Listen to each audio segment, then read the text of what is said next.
podcast, it caught my attention because the question was something along the lines of, how can I trust my body basically when it's telling me that I'm hungry and I'm not sure if I'm really hungry or if I just feel like eating. It caught my attention because I think that is an issue that so many of us have is, are we really hungry or do we just feel like eating? And so I listened to this podcast. I will include the podcast because I thought it was great, but it just made me want to talk about it and kind of give a shorter version just to kind of give you an idea of how to know if you can trust your body or not.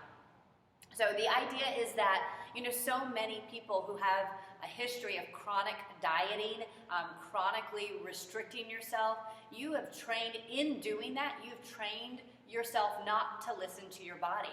You have, you're constantly telling yourself, you're not hungry, just ignore these feelings. And so in doing that, you've forgotten that it's okay to be hungry and that it's okay that when you're hungry you can eat. And so then sometimes, the reality is in life is messy and life it changes all the time. And so sometimes we kind of get in this routine and then all of a sudden something changes and throws us off and maybe we find ourselves more hungry than normal. And so, is that a true feeling or is it not?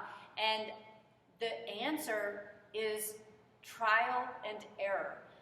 You have to, just like you trained yourself to ignore your body's cues, you're now entering a new process of training yourself to listen to your body's cues. And when you do that, you'll know because it's how you feel afterwards. So it's based on, I don't want to feel miserable or unhappy, and not emotionally, but physically. And so, you may not know, okay, if you're feeling hungry, you might end up eating more. And then you might feel better afterwards, so you know that was the right decision to make. But you may end up eating more, and then you feel bad afterwards, so you know that was not the right decision. So it wasn't bad that you made the wrong decision.